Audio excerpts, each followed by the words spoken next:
Okay, so give me just a second, babe. I'm legit trying to find it, but I'm being useless right now. I'm sorry, I'm spazzing hella bad. It should be in my history. Right? No, this is... Oh, it's because it was on, the other... Ah, ha, ha, ha, ha, ha. Yeah, that's why. Okay. Here we go. Okay. Okay. That's why I couldn't find it. I'm sorry. Yeah, I was at 20 minutes and like 10 seconds. So She had also suffered. Okay. Here we go. Here we go. Here we go. Here we go.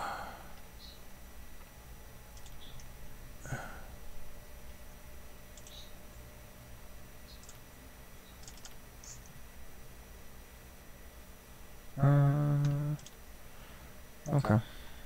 Yeah.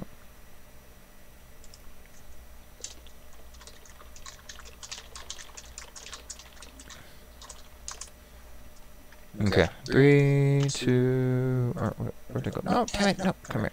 Come here. Come here. Come here, baby. Come here. Come here. Come here. Come here. I believe in you. I believe in you. Come on. This thing is being stupid. Okay, hold on. 13 stab wounds to her face and neck, inflicted from a paring knife. Ooh, 2 of the paring wounds knife. were deep enough to have been fatal. Oh, I feel like, hold on, wait. I gotta go back. I gotta go back.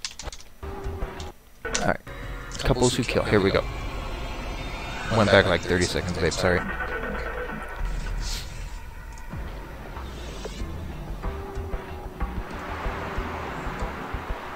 In 1981, San Francisco police were searching for Karen Barnes's killer.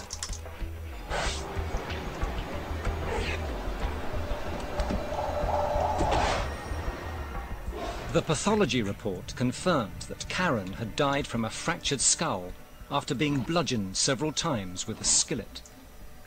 She had also suffered 13 stab wounds to her face and neck, inflicted from a paring knife. 2 of the wounds were deep enough to have been fatal. Oh my god, that poor girl.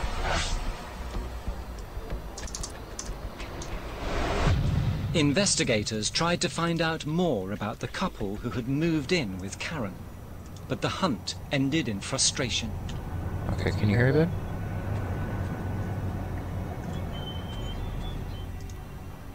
After all leads were Yes, exhausted, not a problem. the case I love you. was put aside. Still an active case, still an open case, but there were other cases that we were assigned. Yeah, that let me needed open up this attention. crazy game. After Suzanne and Michael killed Karen, they fled San Francisco. They were tied together from that point on. They had started on a journey. Oh yeah. There was no going back. You didn't kill the girl, of course not.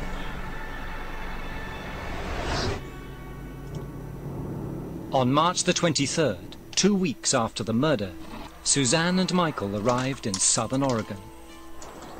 They hid in a small mountain shack, which they called Allah's Mountain. Allah's Mountain was paradise to Suzanne and Michael.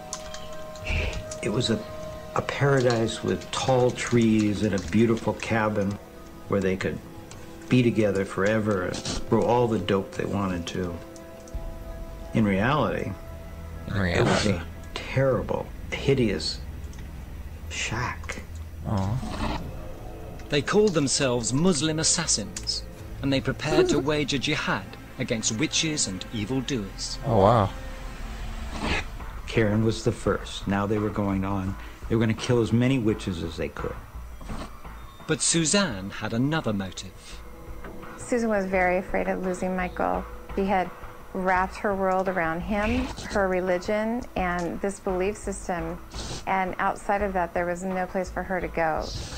She wants to kill anything that might threaten her relationship with Michael. anything that might be intrusive in that relationship, she's going to destroy it. Well, yeah, Michael belongs to her. After several months of hiding in the cabin, they ran out of food and drugs.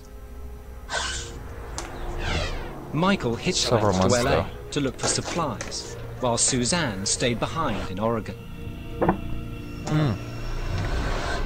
Oregon. That explains a lot.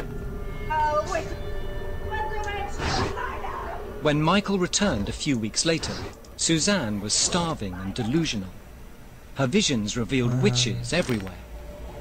Give me a sec, hold on. So there was no rhyme or reason to who Susan depicted as evil or threatening or a potential witch.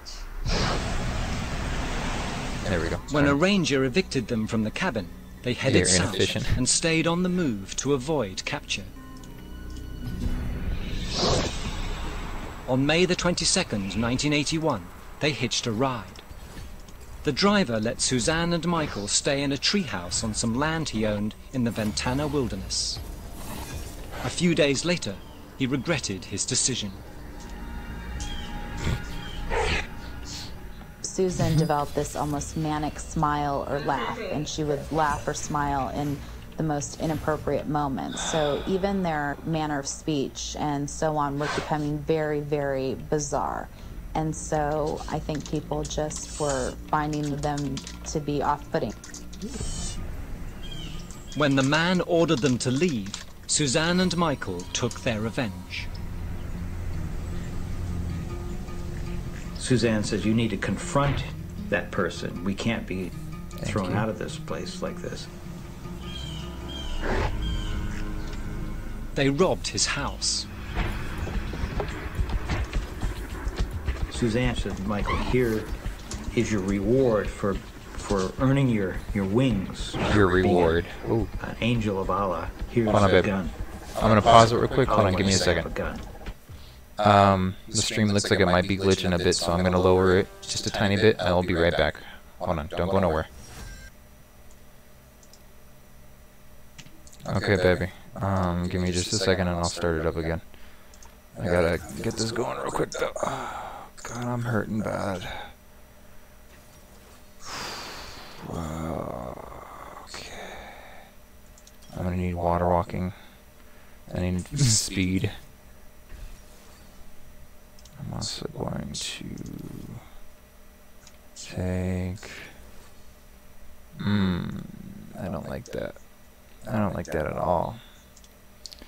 I'm gonna need boots for free. This is gonna be an expensive lane. I think we're gonna go like that. No, we're gonna go like that. There we go.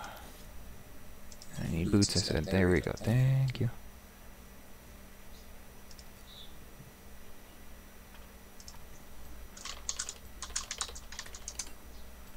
Pornhub admin, that's awesome. Alright, babe. Are you there? I want to double check before I start the stream again. Or, not the stream, but the documentary again. I love this documentary, by the way. Thank you so much for finding it.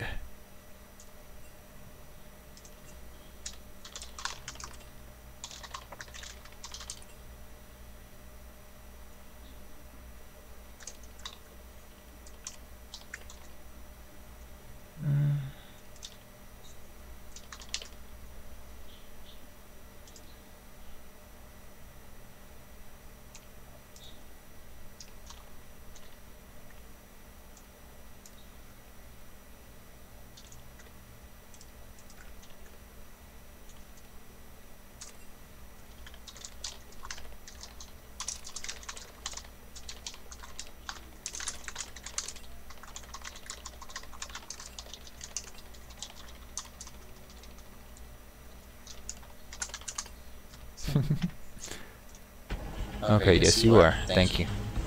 That's all I needed to know. I'm gonna hopefully get more people in here with us, that way they can listen as well, so. After setting fire to the house, they took off again and headed north to Humboldt County, California. Oh yeah, burn all the evidence. In May 1982, a year after Karen's murder, Michael and Suzanne found jobs on a marijuana plantation. Okay. Seems legit. The pot farm was located in a really rural area, just one dirt road into it.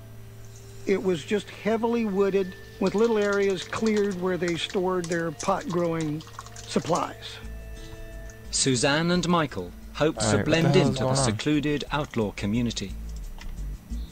The pot farmers told me that they didn't like Michael and Susan much because they were, in their words, so you see this, right? kind of loony, kind of crazy folks. They professed to be anarchists. They were kind of constantly bickering about how to properly manicure the marijuana and whatever. And they were always doing some kind of drug. I'll be right back. Michael soon made an enemy. Clark Stevens was a friend of the owner of the pot garden who had been invited up to come and help out. Immediately when he got there, he kind of knocked heads with Michael and Susan. It began with an argument over how to tend to the plants and quickly escalated. Clark was the kind of guy that used foul language a little bit. He would get mad and say things to Susan that she felt were a violation of their Muslim religion. In their version of the religion, disrespect to females is almost like raping them. So then it would be up to Michael to avenge that transgression. Okay. Let's see, hold on. I think I found... It began with an argument over how to tend to the plants and quickly escalated. Help out. There we go. There he is. Wait. Okay. Alright. I have it frozen. I am... I'll tell you what. Instead of putting my face on the stream, I'm going to put the little documentary on the stream. Yeah! There you go. So that way you can watch with me, okay? Because I know you don't particularly like the game, but... I'm kidding. Let's see. I'm trying to figure out how I can show you...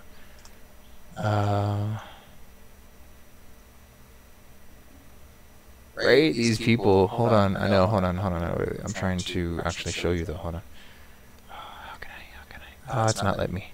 It's okay. Alright, I'm going to restart it. Immediately when he got there, he kind of knocked heads with Michael and Susan. It began with an argument over how to tend to the plants and quickly escalated. Clark was the kind of guy that used foul language a little bit. He would get mad and say things to Susan that she felt were a violation of their Muslim religion. Or Susan. In their version of the religion, disrespect to females is almost like raping them. So then it would be up to Michael to avenge that transgression. And he touched me. Oh. Take care of him. But Susan ordered Michael to take care of it. A few days later, while guarding the crops, Michael carried out Suzanne's... Look at that beard, though. Oh my god. Hold up. Oh, wait. Damn it. I'm in game.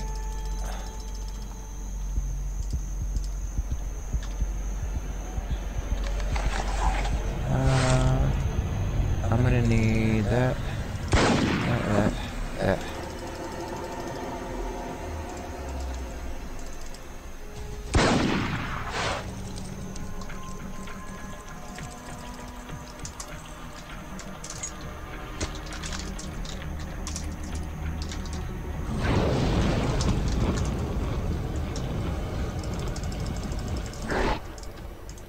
On May the 17th, 1980... What the fuck are you doing? Oh, this documentary started over. You troll-ass piece of shit. At 28 minutes, it just completely started over again. You troll editor. Oh, I hate that.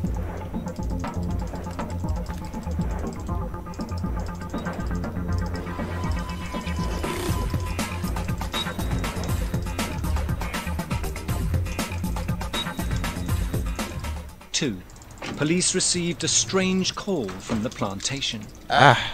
One of the dogs in this marijuana growing area had been seen playing with a ball. So they looked closer and come to find out it was a human skull. Oh, wow. A human The police skull. responded quickly. As we started walking up the skid road towards where we were told the body was, you could smell it very strongly. The body had been burned, had kerosene poured on it, and then it had been lit on fire. And when it didn't burn properly, then they covered it with chicken manure, which they had there for the marijuana, as fertilizer for the marijuana. Police carefully sifted through the remains.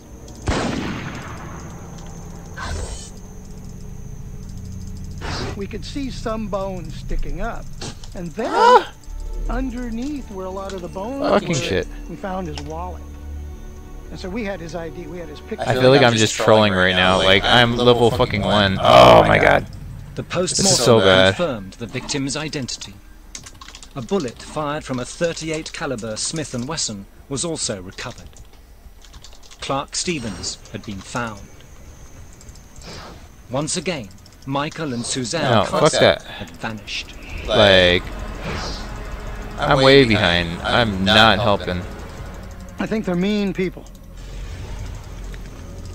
They have no... I cannot afford this. I tried to help, and I legit blew a flash for no reason. After My Varys got Michael killed Clark Stevens, they headed down the highway.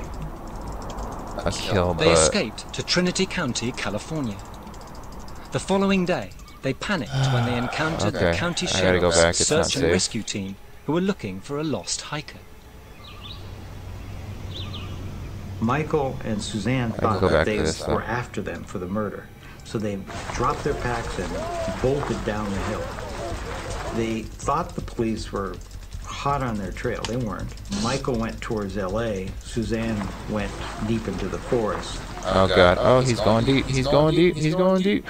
When the deputies searched the abandoned packs, they found the marijuana, bullets, an ID for a Richard Arata, Oh shit, and top a me. manuscript titled Get back in lane. Cry Come for on. War.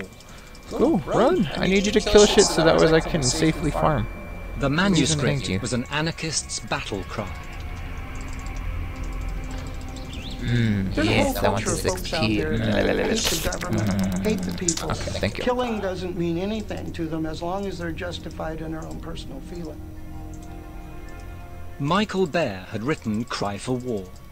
It featured a hit list of prominent figures. They felt that God wanted them to kill Ronald Reagan and Johnny Carson because their first, middle, and last names had 6 letters. 666. Oh, They yep, were Johnny kind of Carson's the connecting devil, to fuck a him. religious or philosophic belief. Police learnt that Richard Arata's ID, found in the backpack, had been stolen months earlier. A computer check revealed that Michael Baer was wanted for questioning in connection with the murder of Clark Stevens. Investigators took fingerprints from the manifesto and checked them against their database. Because once you put it in the computer, law enforcement takes a look at it. And Secret Service picked up on that. Hey, these are threats to government officials. Never mind. Okay, I don't want it. I don't Michael want it. made I his don't way want to it. the Alhambra area of LA.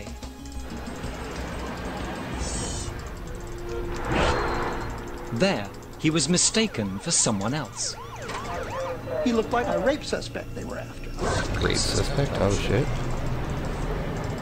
Wait, who the hell? Wait. And so the Alhambra officer picks him up. Michael still had the gun he'd used to kill Clark Stevens. He resisted the temptation to use it. He laid Michael out on the street and patted him down, but he was carrying the gun in his crotch. You're not gonna get And the those. officer didn't find the gun. When the officer took him in for questioning, Michael hid the weapon under the back seat of the patrol car. Police questioned him for an hour. He gave them the name from the stolen ID. The police didn't check the narcotics database and were unaware that he was using someone else's identity. It was simply because they had a miscommunication. Somehow, they didn't get the information that we wanted as a person of interest in a homicide. Michael hoped his cover wouldn't be blown. So they took his picture and had him fill out some paperwork, you know, a felony sheet. Okay. They faxed the photograph of Michael I gotta to play the safe for my Red 80 team in the carry. hospital. And they said, no, that's not him. So they cut him loose. When they did that, when the next shift came on, their new officer, he pulls the back seat of his patrol car like you're supposed to do, and he finds a gun there. Oh shit. After finding the gun, they put out an all-points bulletin to locate him. They used the name he'd given them, Richard Arata. Police in Humboldt County recognized the name. The plantation workers and search and rescue team then identified Michael Bear Carson's picture. We had the gun, we looked at the picture, looked like our guy. We sent the gun to the lab. We discovered that it matched a round that was taken out of the head of Clark Stevens. Good job, Knock. The ballistically was a match, so that pretty well convinced us that we had the right folks. 1 week after Clark Stevens' body was discovered, the killers were reunited. Suzanne and Michael Carson met in Sonora at a place called Phoenix Lake Road because that was their prearranged meeting place if they got separated. Cool. Suzanne's erratic visions then led them all over the state for months. Although her cult was a person of one, she was using her religion to scare Michael into staying with her, intimidate him. They eventually ended up in Portland, Oregon, There we at go. a friend's Okay, house. that's better. Once again, they overstayed their welcome. Yeah, I got and boots were right asked on to leave. time. I like it. They took off, with Michael having stolen a .38 caliber pistol. Oh shit. They were stranded out in the middle of the valley somewhere, and they were not getting the rides. And then a truck was going north, and they were going south, and that truck turns around and comes back. Suzanne spots it and says, "Michael, that's a witch. We're going to have to kill that person." Okay. I'm gonna take that so that way they can't gank us, you know, quickly and get away. They have to really consider whether or not it's going to be worth diving, because then they can get collapsed on. Oh.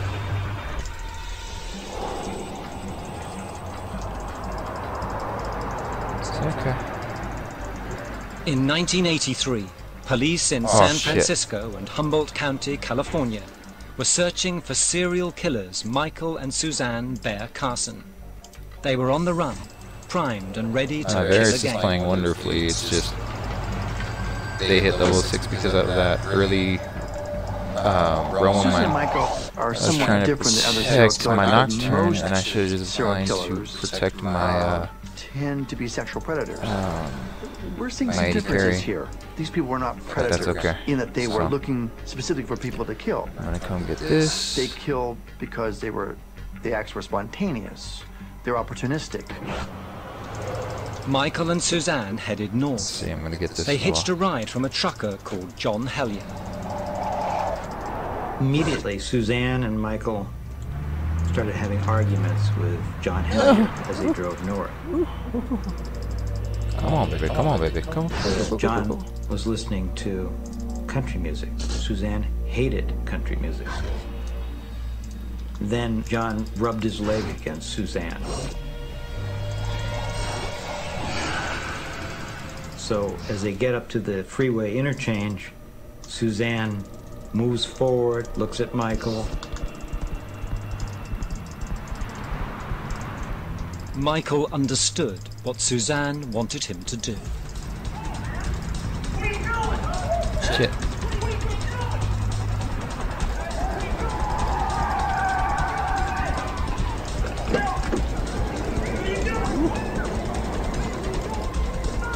There's this huge struggle in there along the highway. No, go away.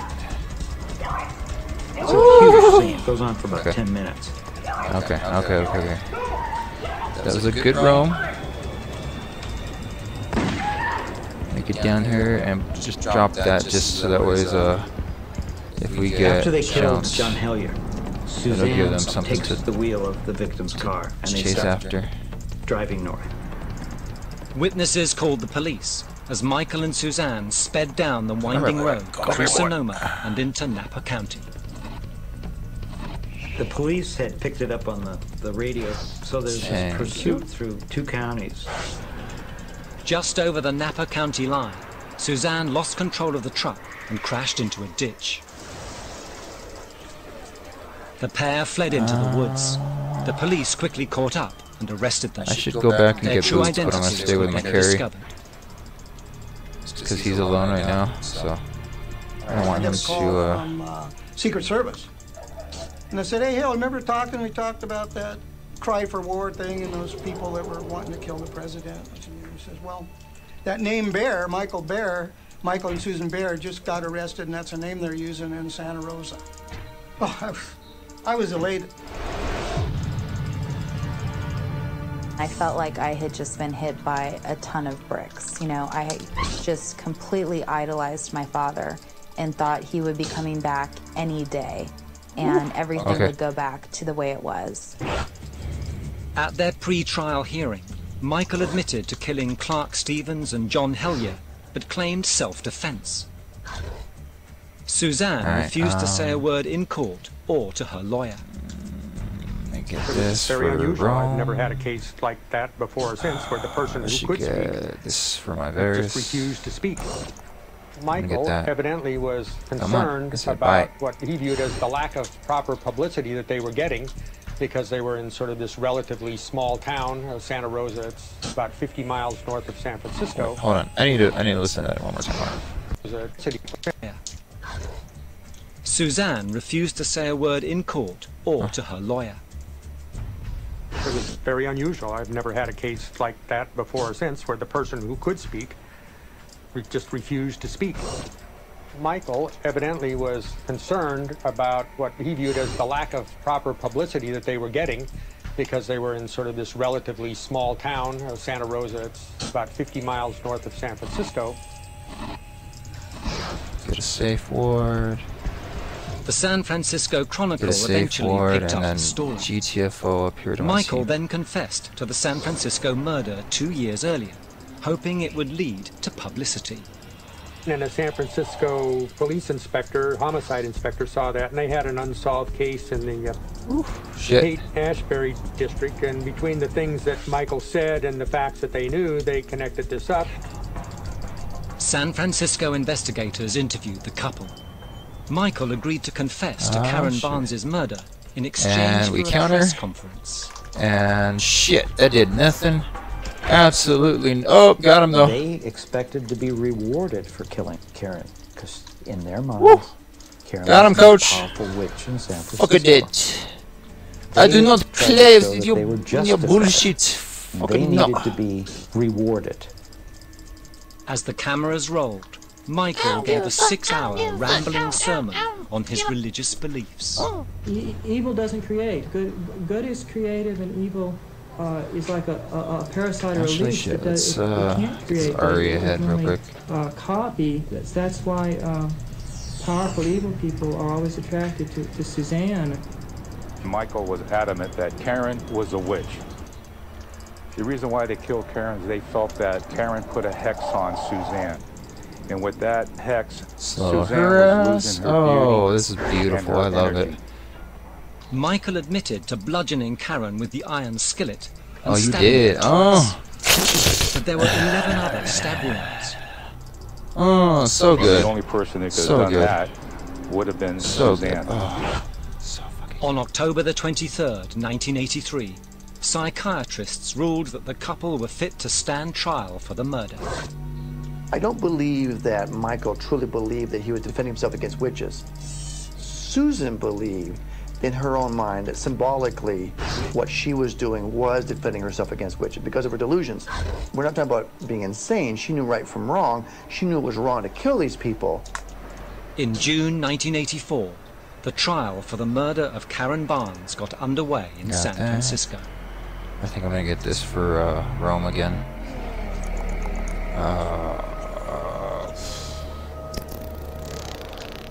they never admitted that they were wrong. And they were glad they did it. They do it again. Here we go.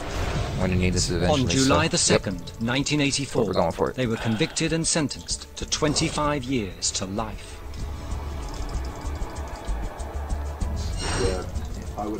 In 1985, they received the same sentence for the first-degree murder of Clark Stevens, and in 1987 for John Hellier. They won't be eligible for parole until 2038, at the ages of 87 and 96. Michael still occasionally writes letters to Suzanne.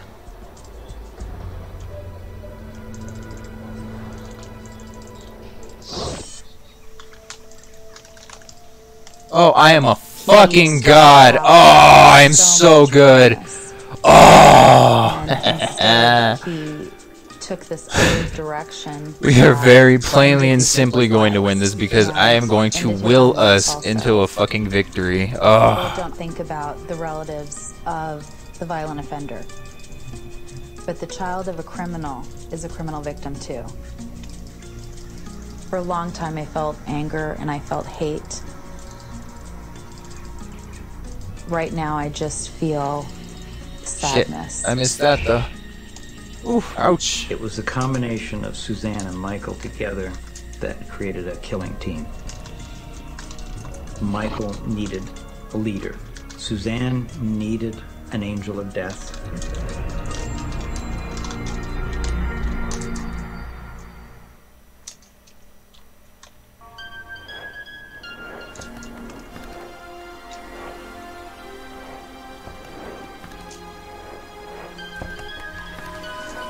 Or actually, no, never mind. I'm gonna get that instead.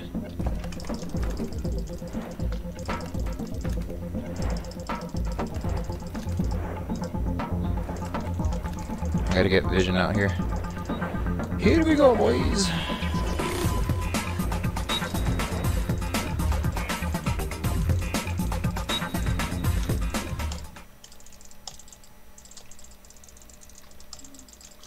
I mean, go ahead. I'm perfectly fine.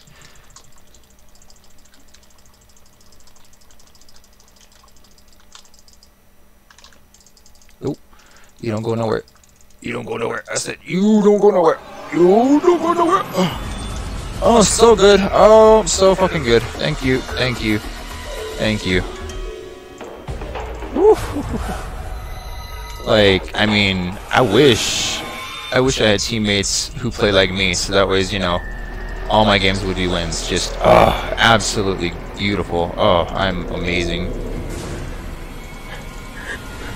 Stop, no, please, no.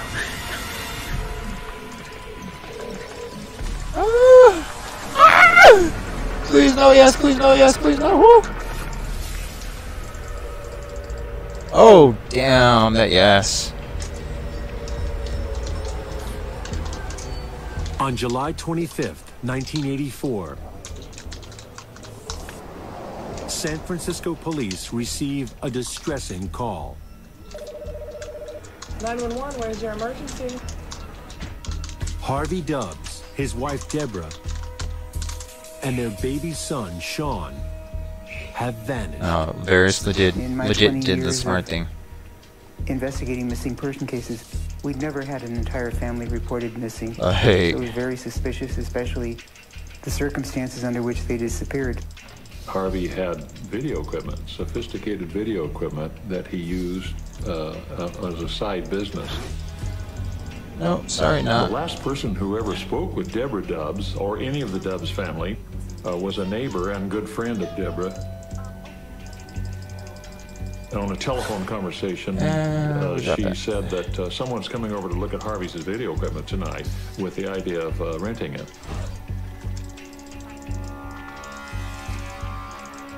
He was caught. Good job. That's the last time anyone ever heard from the Dubbs family. And we'll get a deep ward real quick before I gotta go reset. Okay. So like I said, if we don't win this...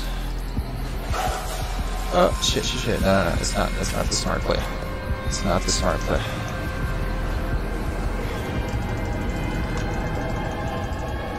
No. The following day, San Francisco police dispatched to the Dubs residence. My partner and I did an entire search of the house. Deborah was meticulous. She never please left reset the house. fucking link. Oh god. Oh wow. At the time we searched, there were dirty dishes in the sink. Nice. It wasn't a tidy house that Deborah would have kept. We noticed that on the closet door, there was what looked to be phone cord that was tied to the knob. In noticing that the ends had been cut, it looked like it had been used to secure someone to the door. Deborah's father had told us that there was one pair of jogging shoes. Fucking shit. Okay, so was not expecting him to legit two-shot, but let's face it, he's level 15, level 10. Is missing. So, There were not gonna outlines lie, of dust legit showing ended where right there things had because you been. know. We found numerous lists, extensively listing what pieces of equipment he had along with it. It's okay. Yeah, it's just no, just next game. Next game. May have happened. We lost at that Baron fight. We did. We lost all of our pressure. Help but get Absolutely did. emotionally involved, especially when there's a So small Varys child did the very smart thing. and He a pushed, really nice young and innocent like I said, couple I don't know who who pinged were just Baron. going through life. I stayed because, well, Just the team was devastating. there. So, like I said, I should have been playing around my 80 carry, not my team. So. The neighbors did report seeing a bearded man and an Asian man. I don't like this one as much. Let's see, hold on. I feel like, ooh, Jeffrey Dahmer. Let's see. Let's see. Okay, here. Couple serial killers.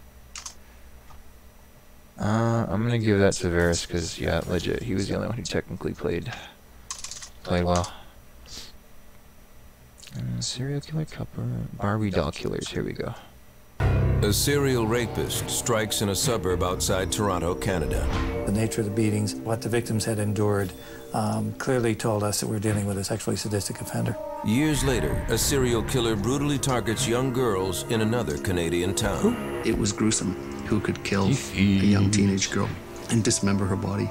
Fear sweeps across southern Ontario. The bloody trail leads police to a pair of unlikely suspects, a young, beautiful married couple. The idea that these were the bad guys, that they were capable of doing anything so vile, is something that's hard for us to comprehend. She assaulted her sister. It was absolutely mind-boggling. It's the most sensational and probably one of the most sinister cases in Canadian history. Canadian. Oh, look at.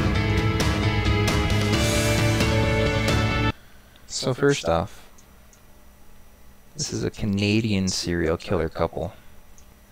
Let that sink in. Apparently you guys aren't all, you know, fucking friendly and fucking maple syrup. Fuck that. You guys like your axe murderers. I don't even know if these guys are axe murderers, but still. Ugh. Barbie doll killers. Sounds like they totally just absolutely hated Americans. Motherfuckers. Like, yeah, let's go down to California and kill us a couple kids. Okay. Saturday, June 29th, 1991. At a quiet recreational area near the town of St. Catharines in Ontario, Canada, some fishermen make a horrifying discovery. Okay. At one end of Lake Gibson, they notice several concrete blocks partially submerged in the water. They take a closer look and are shocked to find what appear to be pieces of human flesh protruding from the cracks. Niagara Regional Police search the murky waters for more clues. They find a total of 8 concrete blocks. Each contains body parts. We believe the party to be a female, young female. It could be between 14 to 24 years of age.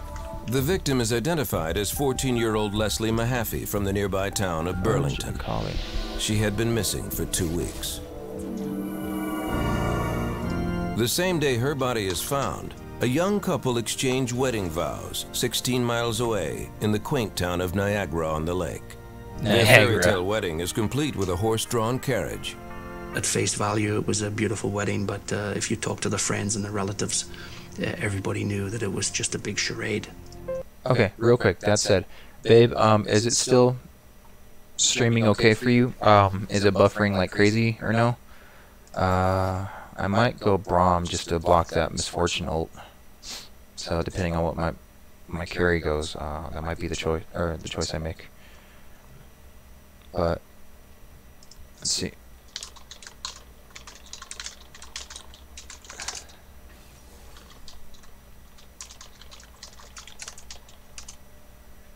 I said maple syrup. Great. I did say maple syrup. I love you.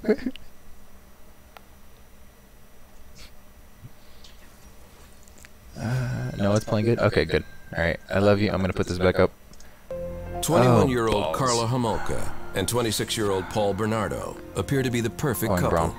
But friends and family suspect Paul has been unfaithful. What they don't know is far worse.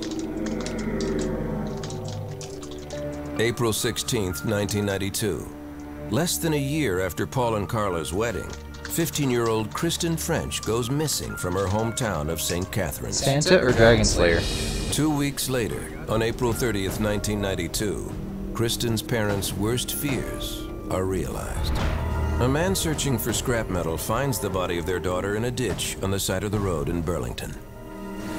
Kristen had been sexually assaulted, beaten, and strangled.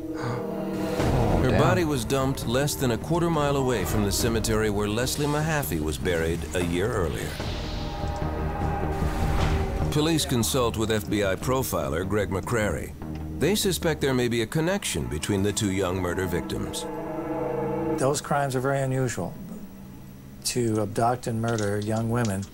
And there was a sort of a polarization here. One was abducted in Burlington and the body was in St. Catharines. The other was abducted in St. Catharines and the body was found in Burlington. 480, bro. It sort of connected the crimes geographically at that point. The location of the bodies and the viciousness of the attacks lead police to suspect this is the work of an experienced killer. I'm sorry, This felt was like no someone kid was who choking was me. just starting a criminal career. This is somebody who had developed a degree of criminal sophistication over the years. Police also believe the culprit may have an accomplice after eyewitnesses report seeing the victim talking to two people just before she disappeared. Two people? What no one could It's not loading, imagine hold on. is that police would eventually tie the crimes to these seemingly innocent, beautiful newlyweds. Innocent They were my ass. attractive looking, they were intelligent, they were in love. They were The Canadian. idea that these were the bad guys, that they were capable of doing anything so vile, is something that's hard for us to comprehend. Paul and Babe. Babe.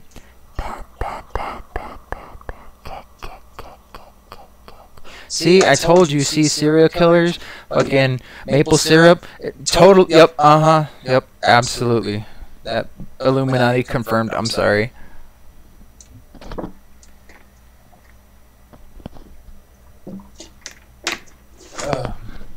Okay, I'm sorry. Let's get back to Carla this. would be linked to not only the murders of Leslie Mahaffey and Kristen Dragon. French, but also the killing of Carla's own sister and the rapes of more than a dozen other women in southern Ontario. Their story would generate headlines around the world about the systematic failure of police to catch them and the couple's intense obsession with each other. I mean, that makes When sense. Carla Homolka first met Paul Bernardo, she was a 17-year-old high school student who worked part-time at a pet store. He was 23, training to be an accountant, and would soon graduate from the University of Toronto. That's why he went on. That's why I want to point something out. That's why he went on the killing spree, because he was an accountant and he was basically in a cubicle all day, and he was Canadian and he was just punching numbers in, and he saw no end in sight, and he needed some entertainment. Yep, I'm calling it right there. That's what it was. That was his breaking point. Just a shit boss who was like, right, or like, right, the guy in Office Space with the suspenders, you know, like, yeah, I'm gonna need that report on my desk by, let's say 3. That'll be great, thanks. Like, you don't give up. Oh, right? Like, okay, meanwhile, by the way, we're gonna have to watch that movie together, babe, because we've never seen that, and I need to see how you react to it. So I love you. October 17th, 1987. Carla is attending a pet food convention in the town of Scarborough, outside of Toronto. So much because of this She pain and a I'm in. co-worker are having a late-night snack in a hotel restaurant when Paul walks in. As soon as Paul Bernardo walked in the door and laid eyes on Karla Homolka, there was, as the friends describe it, there was electricity in the air. It was love at first sight or lust at first sight, whatever you want to call it. Paul stands over 6 feet tall with boyish good looks and captivating charm. Carla is immediately attracted to his handsome appearance and his outgoing personality. Within hours, they are in her hotel room having sex. Yeah. What I sense is that Carla was extremely insecure and was looking for a strong man. Their intense attraction will eventually spiral out of control with horrific consequences. They call it a match made in heaven, but in this case, it was clearly a match made in hell. Okay, so real quick, earlier they were describing them as this beautiful couple, right? Like, this was before, like, okay, so they came together and they were beautiful, or what, they were two ugly ducklings separately? I don't understand, but babe, you're gonna have to describe this a bit for me, so.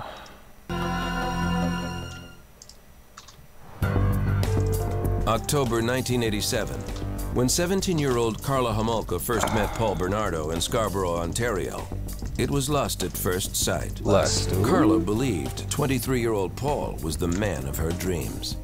But he was a man with dark secrets. He was the man and with she the was dick a of young life. woman who did everything for him. Can't nobody mess with that dick of life. The oldest of 3 daughters, Karla Homolka was a popular and pretty girl. She grew up in St. Catharines on the southern shore of Lake Ontario. In high school, Carla had several boyfriends, but no one like Paul Bernardo. He was 6 years her senior, and in her mind, the perfect catch. She bragged to friends about his maturity and good looks. And Paul was quite taken with Carla, too. It was a perfect match for Bernardo. He'd found his soulmate. He'd found the woman who would do anything. And ultimately, she did do anything. The youngest of 3 children, Paul was a good-looking boy with dimples and a sweet smile. Okay. But behind the happy expression was a little boy who had a difficult childhood. I mean, dimples and a sweet smile. He got picked on. His mother was verbally abusive. His father, Paul discovered, was not his biological parent. Ooh. This startling revelation occurred when Paul was 16. Around that time, Paul began peeking through his female neighbors' windows as they undressed. As he grew older, Paul's curiosity slowly escalated into something more aggressive. It would appear there's something very different in terms of his sexual makeup. From what I can glean, he wasn't necessarily a man who was terribly aroused by consenting sexual activity. Paul Bernardo tried to keep those sexual tendencies hidden. In September of 1983, he began taking classes at the University of Toronto at Scarborough. By all accounts, he was well liked by friends and neighbors. One of the most horrifying things is that he seems so normal. I believe that this is quite common in psychopathic personalities. They are often very charming. Oh, what the fuck? Okay, whatever. For the party kind of people. He had several girlfriends and that colleagues gangbang, who said they broke up with him when their sexual relationships became abusive. He'd become fixated almost on violence towards women and on conquering women, on going to discos and bars and getting them and having sex with them and getting them to do whatever he wanted. In the spring of 1988, a sexual predator was roaming the streets of Scarborough. By May, there were already 7 attacks. I gotta play safe. I don't have my gap close or my shield. We're supposed to warn women not to travel alone at night. The attacker would grab women as they got off the bus or walked through the park, pulling them behind bushes where he sexually assaulted them. Early on, these attacks consisted of fondling, but over a 13-month period, the assaults grew more violent. The media dubbed the attacker the Scarborough Rapist. Women were forced to perform intercourse, oral sex, and sodomy, and were sometimes beaten. Okay. Everybody knew about the Scarborough Rapist. Everybody was on their guard. And it was a nightmare for many young women, and it was a real nightmare for the women who unfortunately happened to be pounced on by him. How does he look like this? The Metropolitan Toronto Police Department took statements from the victims. Like, damn it, will you? But they couldn't get an accurate description. The women had been attacked from behind and didn't clearly see his face. Okay. All they could tell he doesn't know how to play with a sport. Young and good-looking, with light-colored hair. Police found another common characteristic among the Brahms attacks. Passer works, apparently. The attacker forced the victims to call themselves degrading names, such as slut. Nobody had a clue who the Scarborough rapist was. The Toronto police were working diligently on the case. They'd taken as many as, I believe, 100 DNA samples from potential suspects. Wow. In the fall of 1988, the Toronto police called an FBI profiler, Greg McCrary, to assist in the search for the Scarborough rapist. Over the next several months, McCrary analyzed police reports and was able to link four attacks to the Scarborough rapist, bringing the number up to 11. This was a very dangerous subtype of rapist that was very anger-based, perhaps even sadistic in nature. Maybe he played his game. But they're very, very dangerous offenders. McCrary's concerns grew as the assaults became more serious. Not only were these women being brutalized, but we felt we're on the verge of perhaps this thing moving over the line into homicide, and that's what had everybody's attention. When one sees a serial rapist, there is a high probability that they're being driven by a sexual drive that's been misdirected, and that they are going to continue to be driven in that fashion unless we intervene through catching them. Special Agent McCrary developed a description of someone he thought police should be looking for. We felt this was more of a high-functioning, intelligent, psychopathic, sexually sadistic sort of offender. And he lives in the Scarborough area in a dependent situation, probably with family members. Early 20s, has a violent relationship with women, even women that he's in a relationship with. When Paul Bernardo and Carla Homolka first met in the fall of 1987, there had already been 3 attacks linked to the Scarborough rapist. Carla never suspected the man she was falling in love with could be linked to such brutal crimes.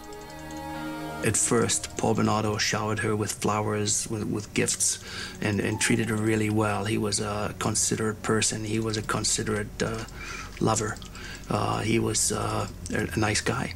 And she flaunted him something fierce. Paul and Carla's relationship quickly intensified, both physically and emotionally. Over the next year and a half, Paul drove to St. Catharines to visit Carla several times a week, an 80-mile trip. Wow. Her family adored him and wasn't concerned with their 6-year age difference. Like 19-year-old Carla, her parents thought Paul was a perfect catch. In the spring of 1989, Carla graduated from high school. By the fall of that year, Carla was telling friends that Paul had been verbally abusing her, but she was always quick to forgive him. That December, Paul and Carla took a romantic trip to Niagara Falls. There, he asked her to marry him. She eagerly accepted. To her parents, he seemed like an excellent choice for a husband. He was good looking. He had ambitions to be a rap singer. He was trained as an accountant. Had a degree from the University of Toronto. Certainly he had all the credentials to be a dream son-in-law. They set a wedding date for the spring of 1991. May 29th, 1990, police released a composite sketch of the Scarborough rapist to the media. The composite sketch came out about the time we were doing the profile. One of the victims got a pretty good look. When the sketch was released, friends of Paul Bernardo were stunned by what they saw. Paul Bernardo's best friends had in fact contacted Toronto police and said, this artist's concept is a ringer for Paul Bernardo.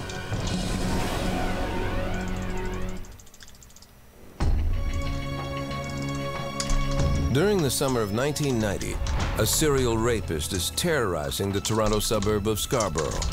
Police release a composite sketch of the suspect. Metropolitan Toronto police stations are flooded with calls. The man accused of more than a dozen sexual assaults in the Scarborough area bears a strong resemblance to Paul Bernardo. By November of 1990, several people, including Bernardo's own friends, have given his name to police after seeing the composite sketch. Police bring him in for questioning and request a DNA No, you're a crybaby. sample. That's what you are. The sample is sent to the Center of Forensic Sciences in Toronto, where it is put on a shelf with hundreds of other samples waiting for testing. Keep in mind that DNA still, even at that time, was relatively new. I just need the XP. Like, There's I all can't sorts of different really do technology much. today that we can get DNA readings very, very quickly. Around the time of Paul's questioning by police, he moves from Scarborough to St. I can heal Catharines. up. He and his fiancée, Carla Homolka, live with her parents until they can get a place of their own. The sexual assaults in Scarborough suddenly stop, but a rash of incidents begin to occur in the St. Catharines area. Carla and her family never suspect Paul. They adore him, especially Carla's 15-year-old sister, Tammy, who looks up to him as a big brother. But soon she becomes the target of his deviant urges. Secretly, he wasn't just the brother that she never had. He was also, you know, ogling her and salivating over her, and she was the virgin that Carla wasn't. Paul begins to pressure Carla for the one thing she's unable to give him. While Carla wasn't a virgin, the closest person to her who was a virgin was her youngest sister, Tammy. Desperately wanting to please Paul, Carla agrees to drug her younger sister so Paul can have sex with her. Part of her reasoning is that she'll give him Tammy's virginity in place of her own. It will be Carla's Ouch. Christmas Fucking present hell. to her fiancé. December 23rd, 1990. After the rest of the Homolka family goes to bed, Paul and Carla invite Tammy to stay up late and have a few cocktails. What Tammy doesn't know is her drinks are laced with sleeping pills purchased by Carla. She used an animal tranquilizer in order to keep her sedated, while the two of them participated in this rape. Carla uses another drug stolen from the veterinary clinic where she works to keep her sister unconscious. She soaks a rag with the drug halothane and keeps it over her sister's face while Paul rapes the young girl. They videotape the entire episode. Okay. All this happens while the rest of the accused 1890. After the rest of the Homolka family goes to bed, Paul and Carla invite Tammy to stay up late and have a few cocktails. What Tammy doesn't know is her drinks are laced with sleeping pills purchased by Carla. I mean, that's nice. She used an animal tranquilizer in order to keep her sedated, while the two of them participated in this rape. Carla uses another drug stolen from the veterinary clinic where she works to keep her sister unconscious. You're gonna get ulted. She soaks a rag with the drug halothane and keeps it over her sister's face while Paul rapes the young girl. Yep, here it comes. They videotape the entire episode. All this happens while the rest of the family is asleep upstairs. Most people videotape their family holidays and their children's first, second, third, and so on birthday. But he liked to videotape in his eyes. Never mind. That flash out. Paul then orders Carla to assault her own sister. On videotape, Paul rapes her, and so does Carla. Didn't go. Sex with her own sister. Oh, GG. But the plan turns deadly. After Carla rapes her sister, Tammy begins to vomit and choke. Oh, it didn't go off. Paul and Carla quickly dress her, hide the camera, and call 911. Got you, salute. When paramedics arrive, the couple says they had tried to revive Tammy after she passed out from drinking. Tammy is taken to the hospital, where in the early hours of Christmas Eve, she is pronounced dead. It never crossed anybody's mind that her own sister had participated in the killing. Although doctors find a mysterious burn mark on Tammy's face, where Carla held the halothane-soaked rag, they conclude that she died of natural causes. Just trying to. Paul and Carla claim the mark as a rug burn caused by their attempt to revive Tammy. Rug burn. Carla's parents view the death of their youngest child as a tragic accident, something that could happen to any teenager. Everybody kind of took it at face value, so to speak, and wow, accidental death. Kids do drugs, kids drink. How unfortunate, how tragic. A month later, Carla and Paul move out of the Homolka house and into their own home. They move into this two-story bungalow in Port Dalhousie, a small town near St. Catharines. Ketamine? I mean, quite On the possibly. outside, they appear to be the perfect couple, but behind closed doors, Paul begins to turn his aggression on Carla. He teases Carla that he is the Scarborough rapist and begins physically abusing her. Any thoughts Carla has of leaving Paul are diminished by her insecurities and fear that he will tell her parents about her involvement in Tammy's death. In this particular case, we have a man who is a serial rapist who meets up with a woman who ultimately ends up participating in further acts of sexual abuse, and ones that are even far more serious. Paul Bernardo had given a DNA sample to police more than 2 months earlier, but it still hadn't been tested. Anytime offenders come into contact with the police and they don't end up in handcuffs, they're emboldened. They think they're better, smarter than the police. June 15th, 1991. 2 weeks before Carla's dream wedding, Paul wakes her up in the middle of the night with a surprise. A young girl, 14-year-old Leslie Mahaffey. He had abducted Leslie from her own backyard, luring the teenager into his car with a cigarette. Paul intends to keep Leslie as a sex slave, but her true fate will be far worse than anyone could imagine. June 15th, 1991, Port Dalhousie, Ontario. In the middle of the night, Paul Bernardo wakes up his fiancée, Carla Homolka, with a surprise. With him is 14-year-old Leslie Mahaffey, a young girl whom he abducted and intends to keep as a sex slave. Together, the couple holds the young girl captive in their home, repeatedly assaulting her, all the while recording the attacks on videotape. After less than 24 hours, they strangle her, then cut up her body and encase the pieces in concrete blocks before dumping them in nearby Lake Gibson. It is 2 weeks before their wedding. Well, clearly the relationship between Paul and Carla was a very destructive one. These are two people that fed into one another and encouraged and supported one another, would appear, in doing things that were just, in some sense, unspeakable. On June 29th, 1991, Paul Bernardo and Carla Homolka exchange wedding vows before more than 100 friends and family members. Okay. On the same day as their fairy tale wedding, fishermen discover the dismembered body of 14-year-old Leslie Mahaffey, encased in concrete blocks. Okay, I'm sorry. Like, people are fucked up. What the hell? Okay, so I just realized it's 6:28. It's gonna take me a while to waddle out to the truck, babe. So I'm gonna stop the documentary now. What am I at? I'll close it out now, and then I can reopen it in the history. There we go. That's how I'll do it. But yeah, we're gonna continue this when I get back in the, well, actually when I pick you up. I'm gonna be there in like 10-15 minutes, so I love you. I'll see you soon.